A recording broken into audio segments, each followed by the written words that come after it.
नमस्कार। ज्योतिष शास्त्र में श्रद्धा और विश्वास रखने वाले सभी जातकों का पारलौकिक जगत चैनल में बहुत बहुत स्वागत है। आज के इस वीडियो में हम बात करेंगे कन्या राशि के जातकों के लिए अप्रैल का महीना कैसा रहेगा।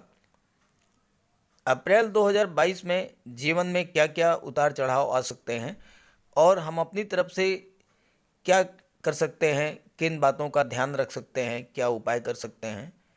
चाहे वो आपका कैरियर हो, जॉब हो, पढ़ाई लिखाई हो, लव रिलेशंस हो, शादी ब्याह, संतान का मामला हो या भूमि भवन से संबंधित हो, कर्ज हो, स्वास्थ्य हो, धर्म, अध्यात्म, इन सभी बातों पर चर्चा करेंगे इस वीडियो में।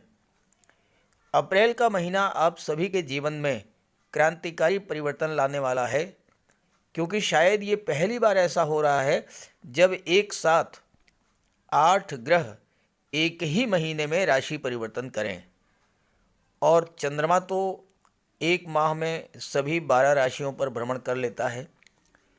तो ये एक ऐतिहासिक महीना होगा जिसमें सौर मंडल के सभी ग्रह राशि परिवर्तन करेंगे। सबसे बड़ा और महत्वपूर्ण परिवर्तन होगा देवगुरु बृहस्पति का, शनिदेव का, राहु और केतु का। इस पर आगे चर्चा करेंगे।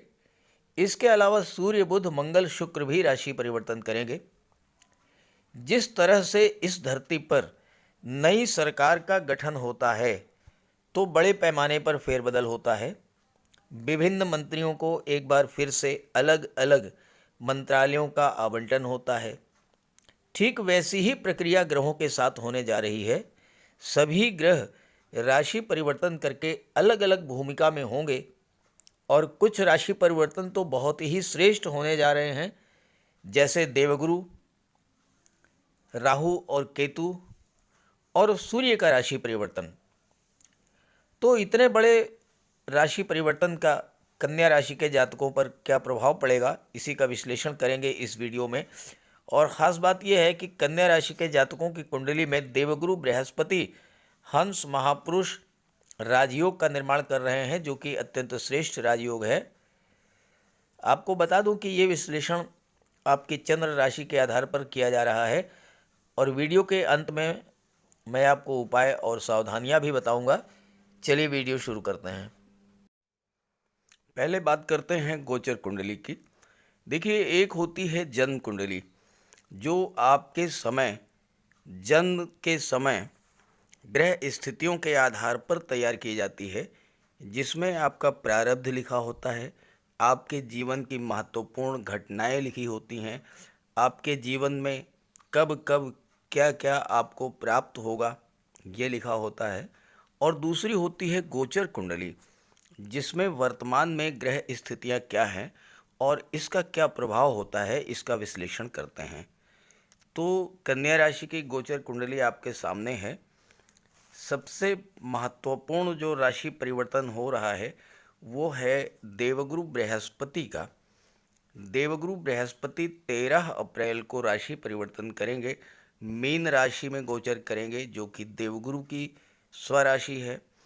और यहाँ पर देवगुरु केंद्र में गोचर करते हुए हंस महापुरुष राजयोग का निर्माण करेंगे।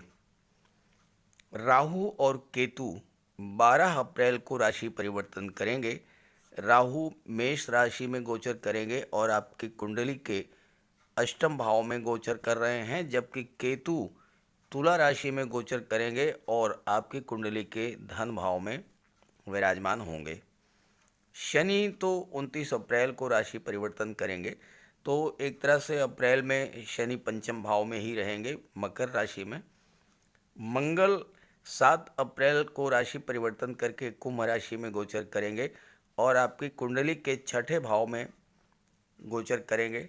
शुक्र 31 मार्च को राशि परिवर्तन करके कुंभ राशि में रहेंगे और 27 अप्रैल तक छठे भाव में ही गोचर करेंगे। सूर्य 14 अप्रैल तक मीन राशि में है और इसके बाद सूर्य राशि परिवर्तन करेंगे और 14 अप्रैल को मेष राशि में आ जाएंगे। यहाँ पर सूर्य उच्च के होते हैं और आपकी कुंडली के अष्टम भाव में गोचर करेंगे। जहाँ तक बुध की बात है, बुध 24 अप्रैल तक अष्टम भाव में रहेंगे, सूर्य के साथ बुधादित्य राजयोग बनाएंगे और उसके बाद बुध राशि परिवर्तन करेंगे 24 अप्रैल को और भाग्य भाव में गोचर करेंगे वृषभ राशि में। तो ये है आपकी गोचर कुंडली।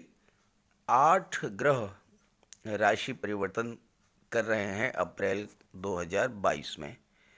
तो अब आइए इनके प्रभाव का विश्लेषण करते हैं। सबसे पहले बात करते हैं देवगुरु बृहस्पति के बारे में। 13 अप्रैल को देवगुरु बृहस्पति राशि परिवर्तन करके मीन राशि में गोचर करेंगे और आपकी कुंडली के सप्तम भाव में विराजमान होंगे। यहाँ पर केंद्र के भाव में गोचर कर रहे हैं तो हंस महापुरुष राजयोग भी बनाएंगे। सप्तम भाव से दाम्पत्य सुख, लव रिलेशंस, पार्टनरशिप, कानूनी बंधनों, कानूनी समझौतों, इन सब का विचार किया जाता है। आपकी पब्लिक इमेज का विचार किया जाता है और व्यापार का विचार किया जाता है। अगर आपका विवाह इस गोचर काल में होता है तो अत्यंत श्रेष्ठ और उत्तम कोटि का विवाह होगा। देवगुरु संतान और विवाह के कारक होते हैं और देवगुरु की दृष्टि आपके लग्न भाव पर पड़ रही है। तो इस गोचर काल में देखिए, देवगुरु का ये गोचर काल 1 वर्ष तक रहेगा और 1 वर्ष तक देवगुरु आपकी कुंडली में राजयोग का निर्माण करेंगे। तो ये गोचर आपके लिए अत्यंत श्रेष्ठ रहेगा। आपको संतान की प्राप्ति हो सकती है, आपका विवाह हो सकता है और अगर विवाह होता है तो आपका जीवन साथी अत्यंत खूबसूरत होगा और विवाह के बाद आपकी भाग्योन्नति हो जाएगी। इस बात के प्रबल योग हैं कि आपका जीवन साथी भी घर का अर्निंग मेंबर होगा, या तो वो किसी जॉब में होगा या फिर कोई उसका प्राइवेट सेक्टर में व्यापार व्यवसाय हो सकता है। और अगर विवाहित हैं आप तो आपके वैवाहिक जीवन में सुख और सौहार्द की वृद्धि करेंगे देवगुरु, क्योंकि देवगुरु अत्यंत शुभ और सौम्य ग्रह हैं। अगर किसी प्रकार की कोई मिसअंडरस्टैंडिंग थी, गलतफहमी थी, तनाव थी, तो देवगुरु के सप्तम भाव में गोचर करते ही वो तनाव दूर हो जाएगा। और वो तनाव जो रहा भी होगा वो सूर्य के कारण रहा होगा, क्योंकि सूर्य 14 अप्रैल तक सप्तम भाव में मीन राशि में गोचर कर रहे हैं। तो सूर्य के वजह से आपके अंदर एक ईगो प्रॉब्लम, अहम की भावना, अहंकार की भावना, तानाशाही की प्रवृत्ति डेवलप कर गई होगी, वो देवगुरु के गोचर करते ही समाप्त हो जाएगी। देवगुरु की दृष्टि लग्न भाव पर पड़ रही है तो आपका व्यक्तित्व अत्यंत सौम्य होगा, वाणी मधुर होगी और व्यवहार मिलनसार होगा। देवगुरु आपके ज्ञान, बुद्धि और विवेक में वृद्धि करेंगे और आप अपने वैवाहिक जीवन या लव रिलेशंस में आ रहे किसी भी कटुता और तनाव को अपने ज्ञान, बुद्धि, विवेक के बल पर समाप्त कर देंगे। लव रिलेशंस को प्रगाढ़ करने के लिए देवगुरु का ये गोचर अत्यंत श्रेष्ठ है। आप अपने लव पार्टनर के सामने कोई प्रपोज़ल रखेंगे तो वो प्रपोज़ल आपका एक्सेप्ट किया जाएगा और आपका जो लव रिलेशन है वो मैरिज में कन्वर्ट हो जाएगा। सप्तम भाव में देवगुरु क्या करते हैं? आपके अंदर दूसरों को समझने की भावना डेवलप करते हैं। अगर अभी तक ये स्थिति थी कि आप अपनी ही बात कहते थे, दूसरों की नहीं सुनते थे, तो देवगुरु आपके स्वभाव में बदलाव लाएंगे। आप दूसरों की बात भी सुनेंगे और जब आप में ये बात डेवलप कर जाएगी तो चाहे वो पारिवारिक जीवन हो, चाहे वो लव रिलेशंस हो या पार्टनरशिप हो, वो समस्या अपने आप दूर हो जाएगी। सप्तम भाव पब्लिक इमेज का होता है और आप अपनी पब्लिक इमेज को लेकर के बहुत ही सावधान रहेंगे और देवगुरु आपकी छवि को निखारेंगे, क्योंकि आपके अंदर ज्ञान, बुद्धि और विवेक की वृद्धि करेंगे। सप्तम भाव व्यापार का होता है और बिजनेस पार्टनर के साथ आपके संबंधों को बहुत ही मधुर बना देंगे देवगुरु और आप पार्टनरशिप में कोई नया व्यापार व्यवसाय भी शुरू कर सकते हैं। अगर आप आईटी सेक्टर में प्रोफेशनल हैं या मैनेजमेंट के क्षेत्र में या किसी और क्षेत्र में हैं तो आपको बहुत अच्छी सफलता दिलाएंगे देवगुरु। खास करके अगर आप महिलाओं के सहयोग से किसी व्यापार को शुरू करते हैं तो विशेष लाभ होगा। आप अपनी पत्नी के नाम से भी किसी व्यापार व्यवसाय की शुरुआत कर सकते हैं और इसमें आपको लाभ भी होगा और सफलता भी प्राप्त होगी। अब यहाँ पर देवगुरु की जो दृष्टि है वो एकादश भाव पर पड़ रही है, लाभ के भाव पर। तो देवगुरु पूरे 1 वर्ष तक आपको हर तरह का लाभ प्रदान करेंगे। धन का लाभ तो प्राप्त होगा ही, इसके अलावा संतान का लाभ हो सकता है, आपका विवाह हो सकता है, और आप अगर गवर्नमेंट सेक्टर में हैं तो पद प्रतिष्ठा और मान सम्मान में भी वृद्धि होगी। सूर्य विदेश भाव के स्वामी हैं और 14 अप्रैल तक सूर्य का गोचर सप्तम भाव में है, तो आपको विदेश से भी प्रचुर मात्रा में धन की प्राप्ति होगी। हायर एजुकेशन के लिए आप विदेश जा सकते हैं। विदेश से आपका व्यापार व्यवसाय है तो वहाँ से भी आपको बहुत बड़ा लाभ होगा।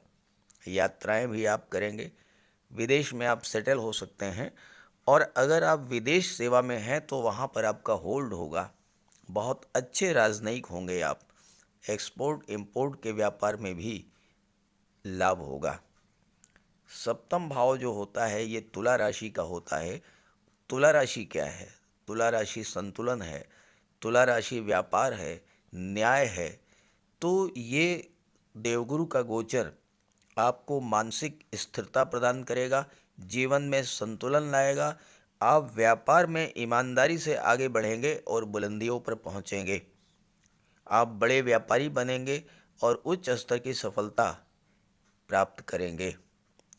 जीवन साथी आपका स्वस्थ होगा, एक्टिव होगा और जीवन के हर क्षेत्र में सहयोग भी करेगा, और साथ ही साथ विवाह से आपको धन का भी लाभ होगा और पैतृक संपत्ति का भी आपको बहुत बड़ा लाभ प्राप्त हो सकता है। अब यहाँ पर देवगुरु हंस महापुरुष राजयोग बना रहे हैं। हंस महापुरुष राजयोग का क्या प्रभाव होगा?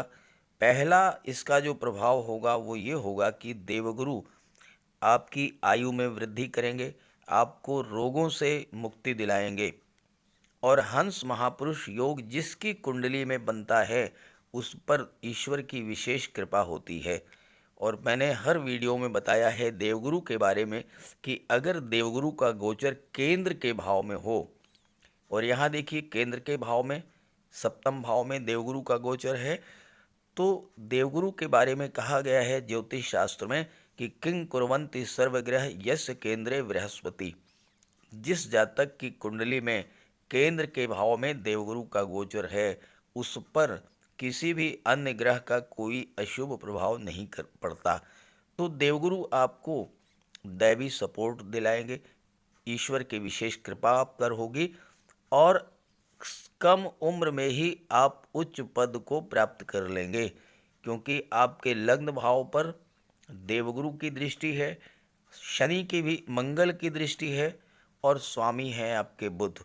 बुध क्या है? बुद्धि, ज्ञान, इंटेलिजेंस, कौशल, तर्क शक्ति, वाक शक्ति के कारक हैं। और बुद्धि ही सब कुछ है। अगर बुद्धि नहीं है किसी व्यक्ति में तो वह कुछ भी नहीं कर सकता। तो आपके राशि के स्वामी बुध हैं और सूर्य और गुरु के मित्र हैं। और बुध और सूर्य का 14 अप्रैल के बाद बुधादित्य राजयोग भी बनेगा। और ऐसी स्थिति में आप बहुत कम उम्र में उच्च पद को प्राप्त कर लेंगे। समस्याओं का समाधान ढूंढने में आपको महारत हासिल होगी। और ऐसे जातक जिनकी कुंडली में हंस राजयोग बनता है वो बहुत अच्छे काउंसलर होते हैं, बहुत अच्छे लीगल एडवाइज़र होते हैं, अच्छे मनोवैज्ञानिक होते हैं और बहुत अच्छे मनोचिकित्सक भी होते हैं। शिक्षा और मैनेजमेंट के क्षेत्र में भी बहुत अच्छा लाभ प्राप्त करते हैं। और यहाँ देखिए कि देवगुरु चतुर्थ भाव के स्वामी भी हैं, तो आपको हर तरह का भौतिक सुख भी प्रदान करेंगे। चूंकि देवगुरु की दृष्टि लाभ के भाव पर पड़ रही है और लग्न पर पड़ रही है, तो आपको हर तरह का लाभ कराएंगे। और चतुर्थ भाव के स्वामी हैं, तो जब आपके पास धन होगा तो आप प्रॉपर्टी भी खरीद लेंगे, सुख सुविधा के साधन भी जुटा लेंगे, और साथ ही साथ आपका जो पारिवारिक जीवन था, जिसमें अगर किसी तरह की माता पिता से, चाचा ताऊ से, भाई बहनों से कुछ तनाव की, कुछ गलतफहमी की स्थिति बन रही थी, वो ख़त्म हो जाएगी, क्योंकि देवगुरु सुख भाव के स्वामी हैं, तो सुखों में वृद्धि करेंगे। और ऐसे जातक राजा के समान जीवन बिताते हैं।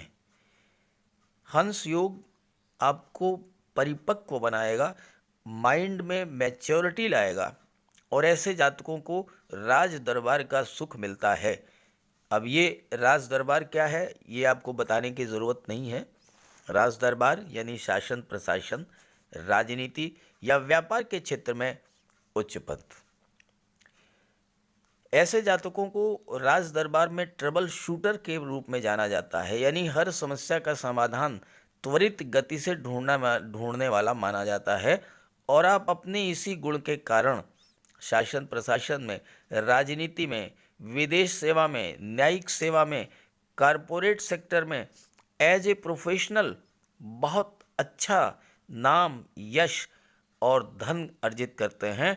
और अगर धर्म और ज्योतिष के क्षेत्र में हैं, तो ऐसे जातकों के पीछे पीछे दुनिया घूमती है। तो देवगुरु का गोचर 1 वर्ष तक आपके जीवन में हर तरह का सुख, संपन्नता, खुशियां, सौहार्द लेकर के आएगा। अब बात करते हैं दूसरे महत्वपूर्ण राशि परिवर्तन के बारे में, और वह है सूर्य का। और ये राशि परिवर्तन भी अत्यंत श्रेष्ठ होने जा रहा है।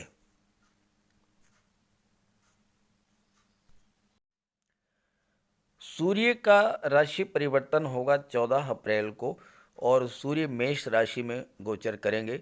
मेष राशि में सूर्य उच्च के होते हैं। हालांकि सूर्य का ये गोचर अष्टम भाव में हो रहा है, लेकिन अष्टम भाव में सूर्य को अष्टम का दोष नहीं लगता। सूर्य में अग्नि होती है, ऊर्जा होता है, तेज और प्रकाश होता है। तो सूर्य अष्टम भाव के दोषों को अपनी ऊष्मा से जला करके राख कर देंगे। अगर आप सूर्य की उपासना करते हैं तो रोग, शोक, कष्ट आपके पास आने का साहस ही नहीं करेंगे। अष्टम भाव से अध्यात्म, ज्योतिष, तंत्र मंत्र, गुप्त विद्याओं का, रिसर्च का विचार किया जाता है। सूर्य के प्रभाव से आपको रिसर्च के क्षेत्र में उच्च स्तर की सफलता मिलेगी। तंत्र मंत्र और ज्योतिष के क्षेत्र में बहुत अधिक आगे जाएंगे आप, नई नई उपलब्धियां प्राप्त होंगी।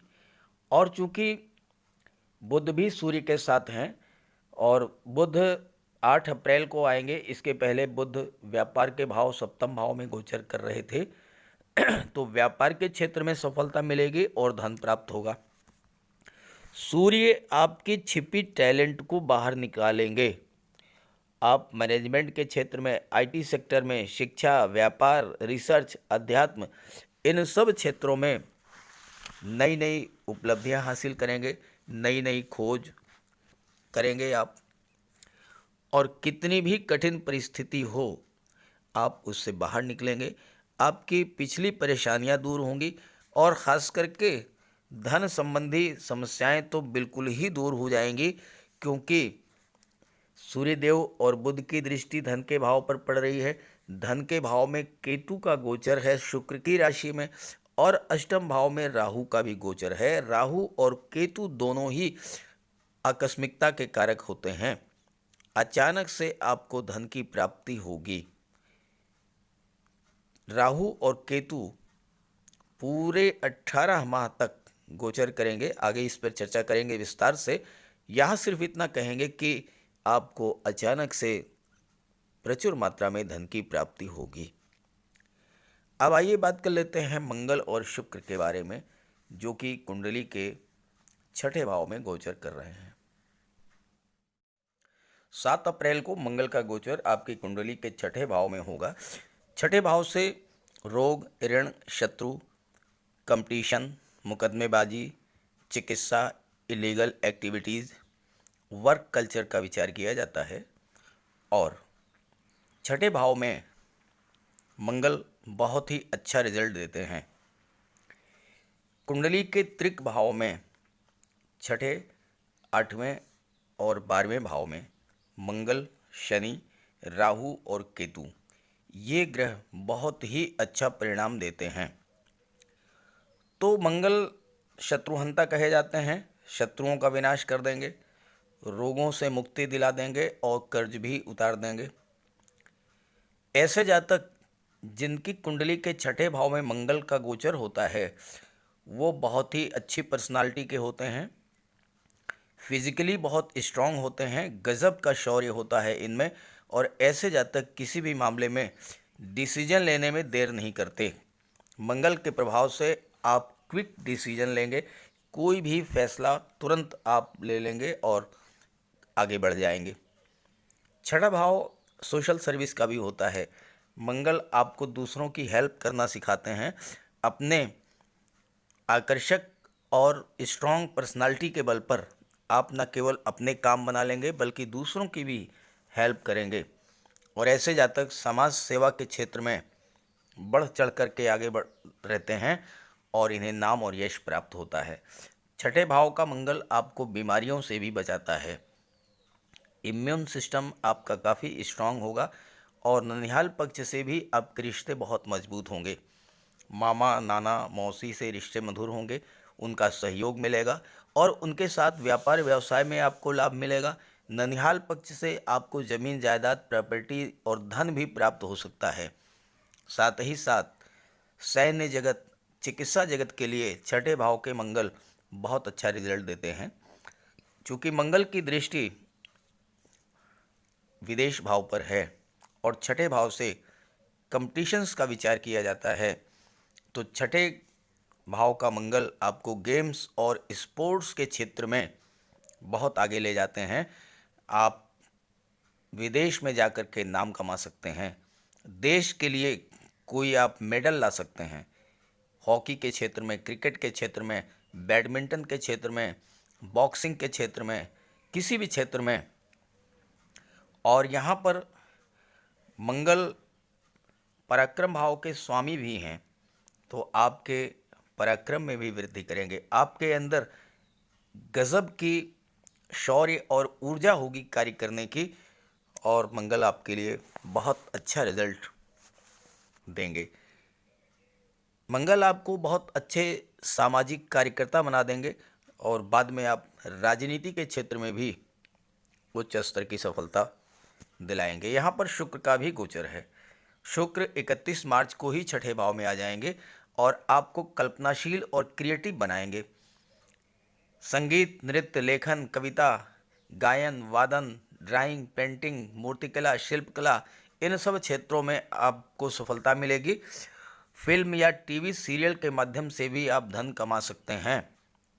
ट्रांसपोर्ट और टूरिज्म के क्षेत्र में भी आपको लाभ मिलेगा। और शुक्र की दृष्टि कुंडली के 12वें भाव पर पड़ रही है। 12वें भाव में शुक्र अति विशिष्ट कारक होते हैं, तो आपको विदेश से प्रचुर मात्रा में धन का लाभ होगा। शुक्र धन, वैभव, ऐश्वर्य और सुखों के कारक होते हैं। 12वें भाव पर शुक्र की दृष्टि आपके खर्च बढ़ा देगी, लेकिन ये जो खर्च होगा ये आप अपने ऊपर और अपने परिवार पर करेंगे। आप अपने घर परिवार के लिए सुख सुविधाओं के साधन जुटाएंगे। महिला हैं अगर आप, तो आपके लिए शुक्र का ये गोचर बहुत अच्छा है, क्योंकि आप इस गोचर काल में पैसे तो खूब खर्च करेंगी, लेकिन अपने लिए आप ज्वेलरी, ऑर्नामेंट्स, आभूषण, डिज़ाइनर ड्रेसेज, परफ्यूम्स, कॉस्मेटिक्स, इस तरह की चीज़ों पर पैसा खर्च करेंगी। और गोल्ड, सिल्वर, डायमंड, इन सब में आपका जो निवेश होगा वो आपके लिए बहुत अच्छा रहेगा, क्योंकि शुक्र जो हैं धन भाव के स्वामी हैं। धन भाव से आपके बचत और निवेश का विचार किया जाता है, और गोल्ड या ज्वेलरी में जो आप निवेश करेंगी वो आपकी बचत भी है, इन्वेस्टमेंट भी है, और भविष्य के लिए एक सुरक्षा भी है। आपकी वाणी और व्यवहार इतना मधुर होगा कि शत्रु स्वयं आपके वश में हो जाएंगे। और छठे भाव में शुक्र महिलाओं की सहायता से जीवन में सफलता दिलाता है। आपकी पत्नी आपकी भाग्योन्नति में सहायक हो सकती है, और परिस्थितियों को अपने पक्ष में हैंडल करने की अद्भुत कला भी आपके अंदर होगी। अब बात कर लेते हैं राहु और केतु के बारे में, जो कि 8वें और दूसरे भाव में गोचर कर रहे हैं। कुंडली का अष्टम भाव आयु का होता है, मृत्यु का होता है, आकस्मिक घटनाओं का होता है, गुप्त विद्याओं, तंत्र मंत्र, ज्योतिष और रिसर्च का होता है। और यहाँ पर राहु का गोचर होगा पूरे 18 माह तक मेष राशि में। अष्टम भाव आकस्मिक घटनाओं का है, और राहु के बारे में मैंने बताया है कि राहु अष्टम भाव में, छठे भाव में, 12वें भाव में बहुत अच्छा रिजल्ट देते हैं, और एकादश भाव में तो सर्वश्रेष्ठ रिजल्ट देते हैं। तो आपको अचानक से बहुत बड़ा धन, गुप्त धन प्राप्त होगा। ससुराल पक्ष से या इंश्योरेंस के क्षेत्र से आपको धन प्राप्त होगा। और अगर आपकी जन्म कुंडली में राहु शुभ हैं तो छप्पर फाड़ करके धन देते हैं। यहाँ ध्यान दीजिएगा कि जन्म कुंडली में किसी भी ग्रह का बलवान होना बहुत ज़रूरी है, और अगर ग्रह कमज़ोर हैं तो आप उसका उपाय कीजिएगा।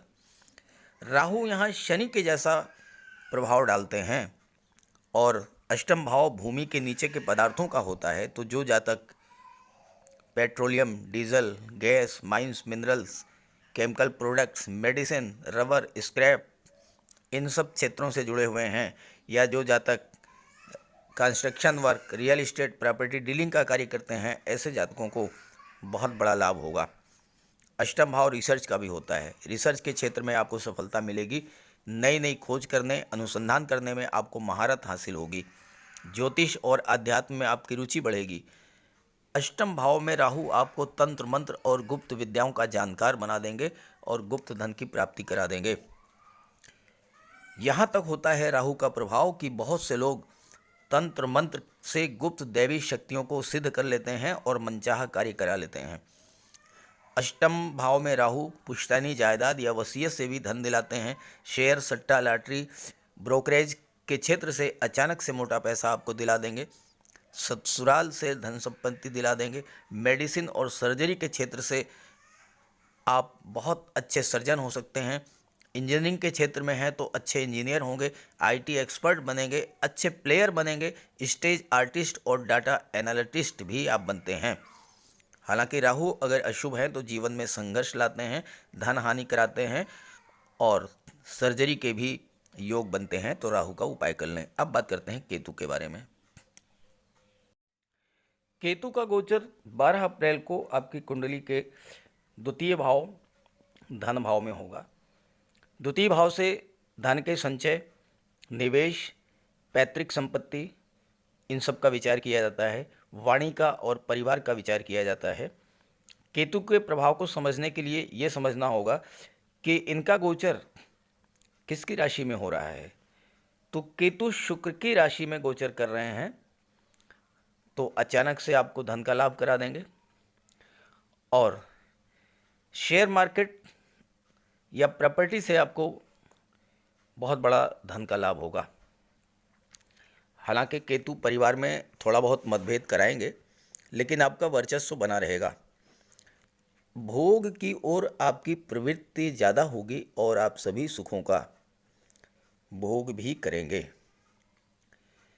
यहाँ पर एक बात आपको ध्यान देना होगा कि केतु की दृष्टि छठे भाव पर पड़ेगी, और छठा भाव इलीगल एक्टिविटीज़ का होता है। तो यहाँ पर आपको सावधान रहना होगा। अगर आप गलत संगति में हैं तो जुआ, शराब, सट्टे की लत लग जाएगी, धन की हानि भी होगी, और कर्ज भी बढ़ाएंगे। और केतु की दृष्टि अष्टम भाव पर पड़ेगी, तो अचानक से आपको धन का लाभ भी करा देंगे। गड़ा हुआ धन प्राप्त हो सकता है। पैतृक संपत्ति से लाभ हो सकता है। ससुराल पक्ष और ननिहाल पक्ष से भी लाभ होगा। गुप्त विद्याओं की आपको जानकारी भी होगी। दृष्टि केतु की दशम भाव पर भी पड़ेगी तो कार्यक्षेत्र में थोड़ा बहुत उतार चढ़ाव रहेगा, लेकिन आपके सभी काम बनते चले जाएंगे। केतु का प्रभाव मंगल जैसा होता है, तो आपको भूमि, भवन, रियल एस्टेट, इन सब क्षेत्रों से लाभ होगा। ज़मीन जायदाद, प्रॉपर्टी भी आप खरीद सकते हैं। चिकित्सा और सर्जरी के क्षेत्र में भी बहुत आगे जाएंगे। अचानक से आप गेम्स और स्पोर्ट्स के क्षेत्र से मोटा पैसा आप कमा लेंगे, बहुत बड़ा लाभ मिलेगा। कोई पुरस्कार मिल सकता है, मेडल मिल सकता है। फायर रिलेटेड कार्यों से, इंजीनियरिंग के क्षेत्र से, टेक्निकल क्षेत्र से आप अचानक से काफ़ी धन की प्राप्ति करेंगे। हालांकि वाणी में कटुता आ सकती है, तो इससे आपको बचना है। कुल मिलाकर के कन्या राशि के जातकों के लिए अप्रैल 2022 बहुत ही अच्छा रहने वाला है। लेकिन एक बात का ध्यान रखें कि ये सब आपको लाभ तभी मिलेंगे जबकि आपकी जन्म कुंडली में ग्रह गोचर बलवान स्थिति में हो। अब मान लीजिए आपके जीवन में देवगुरु की महादशा या अंतर्दशा चल रही है, तो देवगुरु के सारे लाभ आपको प्राप्त होंगे। लेकिन अगर देवगुरु कमज़ोर हुए तो फिर आप उसका उपाय कीजिए। अक्सर आपके प्रश्न यही आते हैं कि योग बनते हैं लेकिन लाभ नहीं होता है, तो उसकी वजह ये होती है कि आपकी कुंडली में, जन्म कुंडली में ग्रह कमज़ोर स्थिति में है और आप उसका उपाय नहीं कर रहे हैं। उपाय कीजिएगा, ग्रहों को बल मिलेगा। जब ग्रह को बल मिलेगा, ग्रह मजबूत होंगे, तो उसका पूरा फल आपको मिलेगा। और उपाय भी बहुत आसान है। आप बजरंगबली की उपासना कीजिए, हनुमान चालीसा का पाठ कीजिए। मंगलवार के दिन बजरंगबली के चरणों का सिंदूर अपने मस्तक पर धारण कीजिए, हनुमान चालीसा का पाठ कीजिए। गरीबों में लड्डू का दान कीजिए, तो शनि, मंगल और राहु तीनों का उपाय हो जाएगा। माता लक्ष्मी की उपासना कीजिए, एक चांदी की चेन, चांदी की अंगूठी धारण कीजिए। मंगल और शुक्र दोनों का उपाय हो जाएगा। सूर्य देव की उपासना करें, सूर्य की आराधना करें, आदित्य हृदय स्तोत्र का पाठ करें, गायत्री मंत्र का पाठ करें। रविवार के दिन प्रातःकाल तांबे के लोटे में जल, अक्षत, लाल पुष्प, रोली, चंदन डाल करके सूर्यदेव को अर्घ्य दीजिए। सूर्यदेव का उपाय हो गया। जहाँ तक केतु की बात है, काले कुत्ते, काली गाय, कौवे को भोजन दीजिए। पशु पक्षियों की सेवा कीजिए, मूक प्राणियों की सेवा कीजिए, भोजन दीजिए, जल दीजिए। एक बहुत छोटा सा उपाय होता है, आप आलस से वश नहीं कर पाते हैं। गर्मी का मौसम आ रहा है, अपनी छत पर एक छोटी सी कटोरी में पानी रख दीजिए, थोड़े से दाने रख दीजिए, चावल है, बाजरा है या और कोई भी। पक्षियों को भोजन मिलेगा, पानी मिलेगा,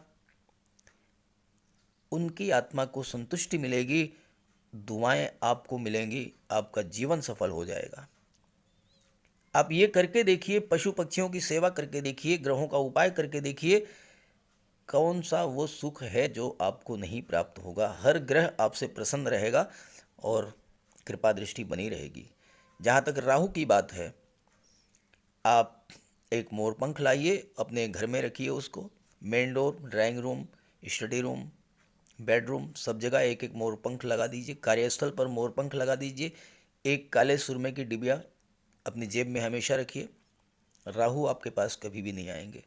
और अगर आप भवन का निर्माण कर रहे हैं तो मेन डोर की चौखट के नीचे चांदी का एक छोटा सा टुकड़ा दबा दीजिए, राहु आपके घर में आएंगे ही नहीं। तो ये सब उपाय कीजिए और देखिए, आप उपाय करेंगे, कुछ नहीं लग रहा है, कोई खर्च नहीं हो रहा है, केवल आपको मानसिक और शारीरिक थोड़ा सा श्रम करना पड़ रहा है, लेकिन इसका लाभ इतना बड़ा मिलेगा कि आप कल्पना नहीं कर सकते हैं। तो सभी ग्रहों की कृपा दृष्टि आप पर बनी रहे, इसी भावना के साथ आप सभी का बहुत बहुत धन्यवाद। नमस्कार।